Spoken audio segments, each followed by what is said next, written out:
in old New York. If I can make it there, I'll make it anywhere. It's up to you, New York, New York. Hello à tous, c'est Raph. Nous sommes le 23 octobre 2021 et puis nous nous retrouvons, excusez-moi, nous nous retrouvons donc sur notre dernière vidéo du week-end. Donc le Nasdaq, on va voir ce qu'il a fait cette semaine. N'hésitez pas à vous abonner à ma chaîne, à mettre un petit pouce bleu et à partager mes analyses. Voilà, j'espère que vous passez un excellent week-end. On va regarder ce que nous a dit donc le Nasdaq cette semaine par rapport à nos zones. Alors on a ouvert ici, hein, on était tac, voilà, on était juste ici. Nous on l'attendait plutôt sur cette zone-là, d'accord, la zone 2, on avait le pivot mensuel, c'était une belle zone de polarité hein, qui avait fait résistance ici et qui aurait pu faire support. Ça a été le cas, mais on n'est pas venu chercher pour quelques points le pivot mensuel. Donc ça je vous ai déjà dit, hein, quand on retrace comme ça vers un gros niveau, d'accord, et puis qu'on vient pas le chercher, qu'on rebondit avant, c'est un signal de marché fort et très très haussier, ou alors à l'inverse évidemment très baissier. Mais là en l'occurrence, voilà, c'est très haussier, donc la zone 2, alors si on est vraiment, comment dire, si on respecte vraiment nos plans à la lettre, eh bien, on n'a pas cette belle hausse ici, d'accord, ce beau move ici, d'accord. Voilà, 400, plus de 400 points sur le Nasdaq, hein, c'était super. Et puis sinon, hein, en descendant quand même, si on va en 15 minutes par exemple, donc avant la hausse, on avait quand même ici des signaux hein, qui étaient sympathiques, regardez. Hein, notamment ici, d'accord. On a une structure, vous voyez qu'on a ici, comme ça, on est en train d'accumuler, hein, d'accord. Bon, on peut se faire avoir ici, éventuellement, alors, pour ceux qui connaissent un peu Wyckoff, hein, d'accord, si on fait un range comme ça, d'accord, on peut se dire, ah, ici, on a un UTAD avec une distribution, d'accord, et puis on va recasser tout ça par le bas, d'accord.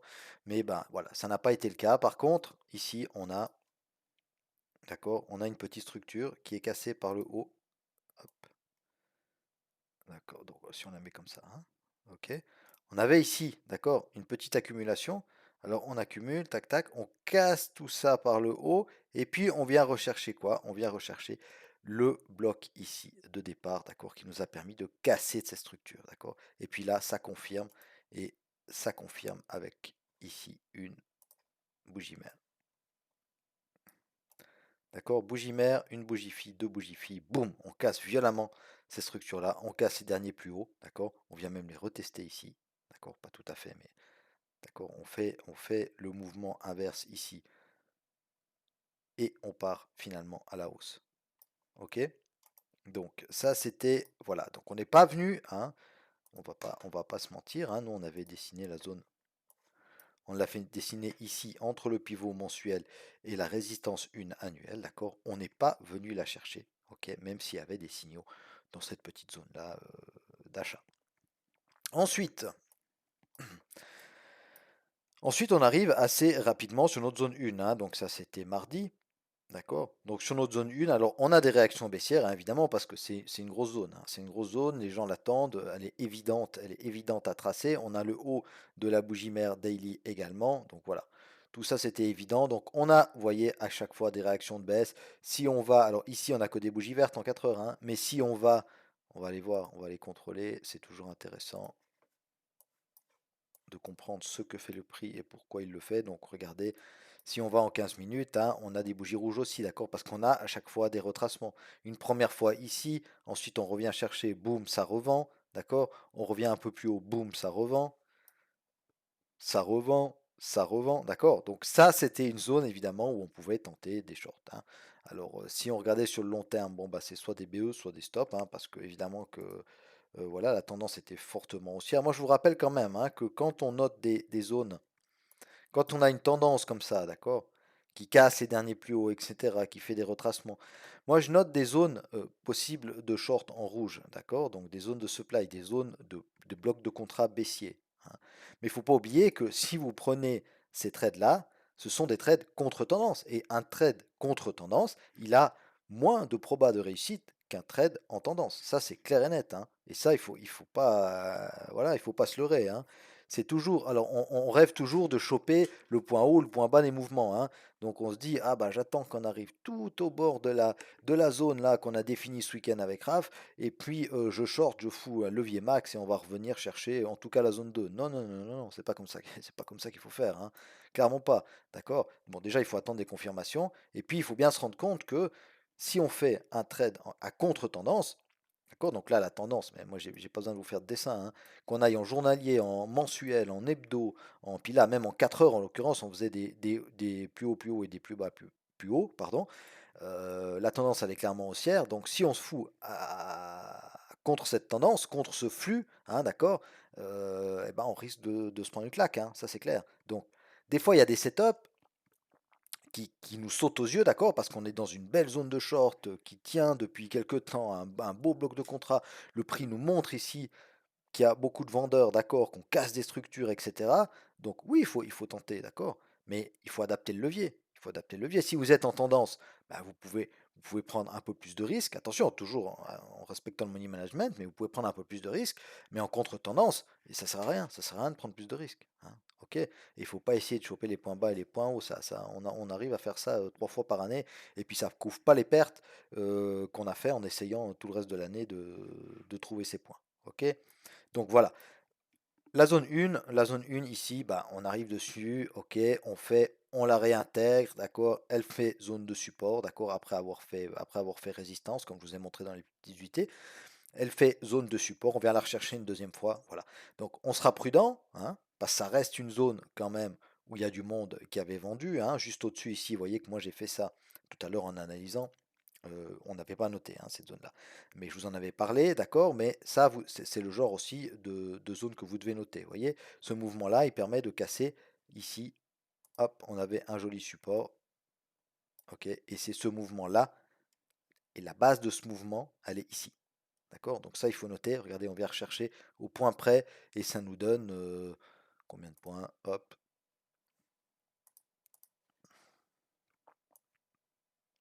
Ça nous donne quasiment 200 points. Encore sur le Nasdaq, c'est beaucoup, hein. Ok, donc il y avait ici voilà, un petit short à faire, mais toujours en faisant gaffe parce qu'on est en tension à contre-tendance, hein. Voilà, donc nos zones, on les verra tout à l'heure. On va aller voir, bah, regardez ce que je vous expliquais en hebdo. D'accord? En hebdo, il n'y a pas, hein, ok, il n'y a pas à se poser trop de questions, hein. Est-ce qu'on est haussier, est-ce qu'on est baissier? Bah, voilà, on est clairement haussier, hein. On est clairement haussier depuis bien longtemps. Alors si on prend des shorts, eh bien, on doit adapter le levier, c'est super important, d'accord?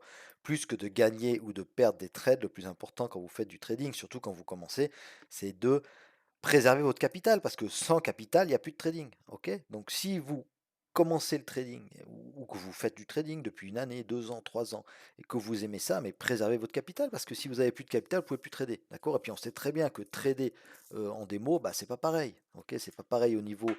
Alors ça peut être plus facile, hein, au niveau psycho, au niveau des émotions et tout ça, mais on a moins quand même comment dire, on est moins content de gagner un trade en démo qu'en réel, évidemment, quoi, évidemment. Donc, adaptez votre capital, et puis adaptez votre levier, pardon, à votre capital, et puis tout ira bien, hein, parce que, d'accord, alors, j'avais pas pris de vous parler de ça, mais si, regardez, hop, je vais vous montrer un petit truc. Si vous mettez beaucoup de levier, d'accord, donc déjà, ça impacte votre psycho, premièrement. Donc c'est plus difficile à tenir un trade, d'accord? Au moindre retracement, on a peur et puis on encaisse nos gains. Ou à l'inverse, si on rentre sur un niveau, d'accord, que le prix, au lieu de partir directement comme on avait prévu à la hausse, ok, eh bien il part à la baisse. On va pas attendre notre stop parce que ça va beaucoup entamer notre capital, 5%, 6%, 7%, 8%, et puis on va couper, d'accord? Alors que c'était juste un petit retracement, et puis qu'ensuite, voilà. Et puis après, on va avoir ça dans la tête, puis on va dire, alors la dernière fois, j'ai coupé avant qu'il tape mon stop. Donc ce coup-ci, ben, je vais enlever mon stop parce que comme ça, de toute façon, il va remonter. Ok? Et puis on fait ça 2, 3 fois, et puis finalement, le capital il est cramé, et puis voilà, on n'a plus que les yeux pour pleurer, on peut plus trader. Alors ça, c'est pas le but. Et puis, si vous mettez beaucoup de levier, d'accord, vous risquez d'avoir une courbe de progression, d'accord, qui va faire des hauts, des bas, des hauts, pardon, hop, on va remonter un petit peu, puis après on va avoir peur, on va couper un trade et ça va redescendre. Puis après tout d'un coup on fait un super trade parce qu'on le laisse aller et puis qu'on était en fort levier, d'accord? Donc là on est super content, allez, on a doublé notre capital, ok? Et puis après pareil, on reprend un trade juste après le super trade, on reprend un trade qui nous flingue de nouveau tout. Super frustrant, d'accord?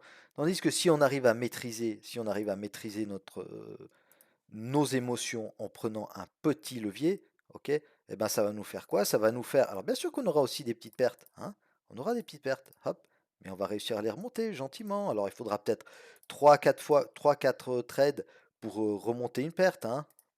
Je l'ai mal fait, attendez, je vais vous le faire. D'accord? Quand on a une perte, il ne faut pas augmenter le levier pour la rattraper super vite. Surtout pas. Surtout pas. S'il faut 3 trades pour remonter, bah, c'est pas grave, on prend 3 trades. D'accord? Si on a un gain, hop, on a une petite perte, d'accord? Puis qu'après on a besoin de hop, 2 trades pour la remonter, bah, c'est pas grave, on prend ces 2 trades. Plutôt que d'essayer de faire comme ça, un plus haut, et puis qu'en fait on fasse comme ça. Ok? D'accord, bon, voilà, ça c'était juste pour la petite théorie. Alors je sais que ce n'est pas forcément facile, mais c'est très très très très important. Enfin, tout le monde le répète, hein, tout le monde, enfin tout le monde pas, mais les gens un peu sérieux le répètent tout le temps. Il faut pas croire qu'on devient millionnaire en 2 semaines en faisant du trading, même pas en 2 ans, hein. Après, ça dépend du capital avec lequel vous pouvez trader, hein.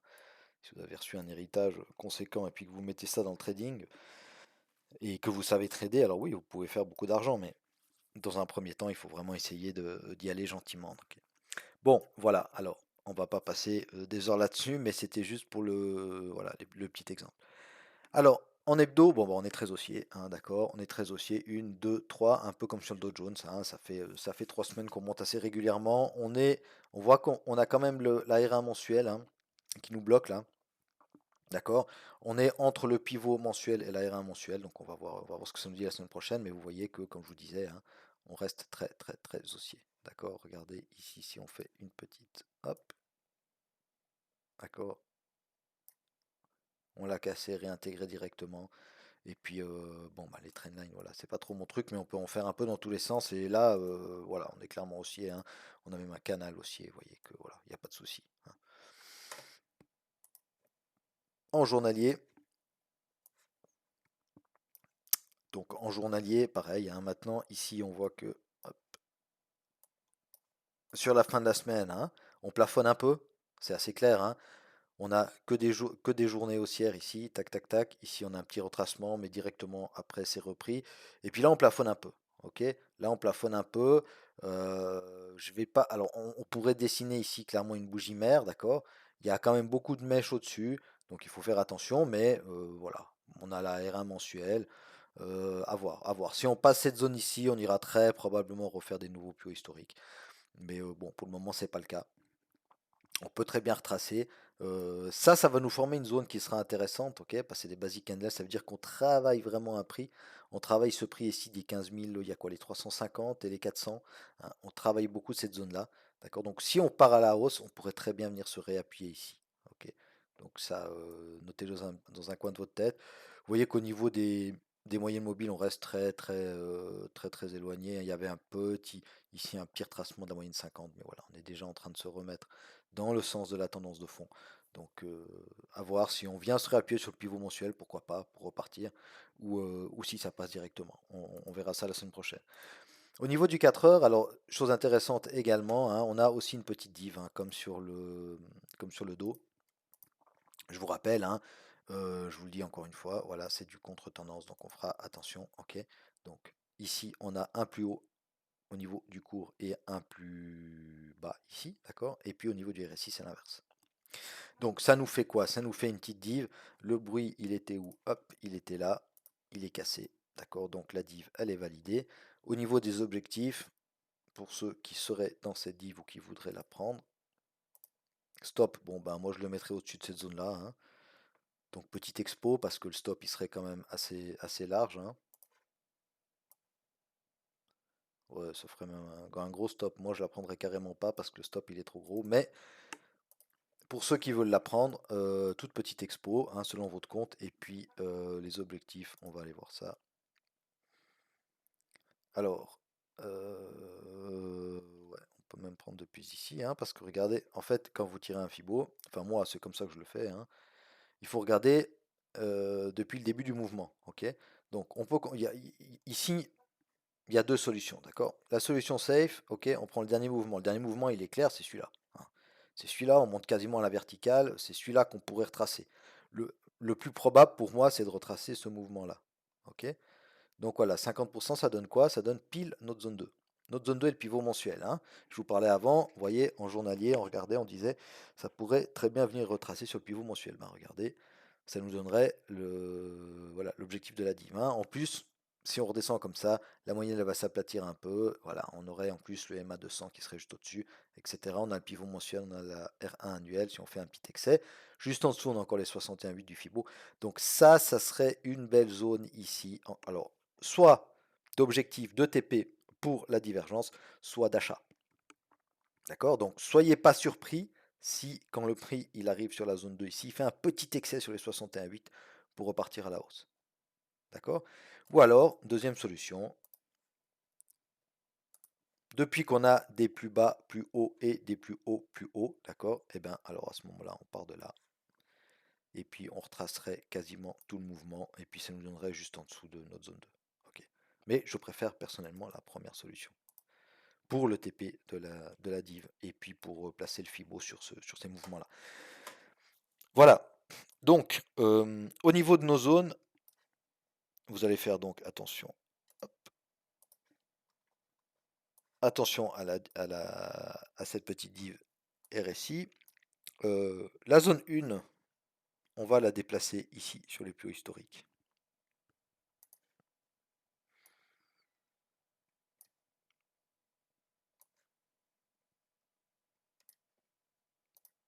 Ça ne veut pas dire que je m'attende à ce qu'on aille la taper directement, hein. Ça veut juste dire que, voilà, cette zone ici, pour moi, je la mets en zone 2 parce qu'elle pourrait faire rebondir les cours directement à l'ouverture, d'accord? Donc on va même la mettre en vert. Si on la recasse à la baisse, on la remet en rouge, d'accord? Parce que ça redevient une zone potentielle de résistance, si on la recasse, d'accord? Puis qu'on vient la rechercher, pourquoi pas, pour confirmer tout ça et puis faire des plus bas, ok? Et puis notre zone 3, hop, je vais la bouger également, bah, ça va être notre ancienne zone 2, en fait, on décale un tout petit peu les zones vers le haut. Alors les zones, elles sont assez serrées, hein, d'accord? La zone ici, on est à 15 000, là on est à 15 300, là on est à 15 700. Voilà, il y a entre 350 et 400 points d'écart entre les zones. Si on recasse la zone 3 à la baisse, d'accord, si on fait un retracement plus profond, attention, vous n'oubliez pas, il y a les 61,8 de ce mouvement ici qui se trouve juste en dessous de la zone 3, d'accord, vous retirez votre Fibo et puis vous contrôlez les 61,8, d'accord. Il y a de nouveau cette petite zone ici de la bougie daily, on va encore la laisser cette semaine, on l'enlèvera probablement la semaine prochaine. Pourquoi? On l'a réintégrée, on la casse par le haut, d'accord. On pourrait être en train de retester le haut de la bougie mère daily pour repartir à la hausse. Donc cette zone 2 ici, elle est importante. La zone 3, elle est importante aussi pour toutes les raisons qu'on a vues tout à l'heure. Et puis ici, on se rappelle, hein, on a ce beau mouvement qui casse ces précédents hauts ici, qui casse notre ancienne zone 2. Donc si on revient là, attention à cette zone-là, et puis notre ancienne zone 3. D'accord, notre ancienne zone 3, c'était ici ce mouvement-là qui a initié toute cette belle hausse. On est venu rechercher une fois, et on pourrait du coup venir casser tout ça à la hausse, hein. Donc on fera attention à ça la semaine prochaine. Et puis voilà, je pense que là, on est pas mal, on est au clair. On a eu de nouveau ce croisement-là, hein, je crois que vous en avez déjà parlé tout à l'heure en 4 heures. Donc les moyennes se remettent dans le sens de la marche sur les plus grandes UT, hein, donc de la tendance de fond. Voilà, attention à cette petite div, je vous le redis un petit coup. Et puis voilà, j'ai été ravi de passer ces quelques minutes avec vous. Si vous ne les avez pas encore vues, allez voir mes vidéos sur le Dow Jones et le DAX, d'accord, elles sont déjà en ligne. Et puis je vais vous mettre aussi sous cette vidéo le lien sur ma vidéo des divergences RSI, hein, je l'ai mise sous le Dow Jones. Mais voilà, ça peut être un peu utile pour ceux qui ne sont pas vraiment au clair avec ça. Euh, et puis voilà, sinon je vous souhaite à tous et à toutes un excellent week-end. Et puis je vous retrouve très volontiers le week-end prochain, si ce n'est pas avant. Prenez soin de vous, profitez de vos familles, hein, c'est le week-end. Le trading, c'est bien, c'est important, mais le week-end, ce qui est important aussi, c'est de prendre du temps pour soi, pour sa famille, pour ses amis. Et puis moi, je vous souhaite une excellente semaine de trading. Salut à tous, merci de m'avoir regardé. Bye bye.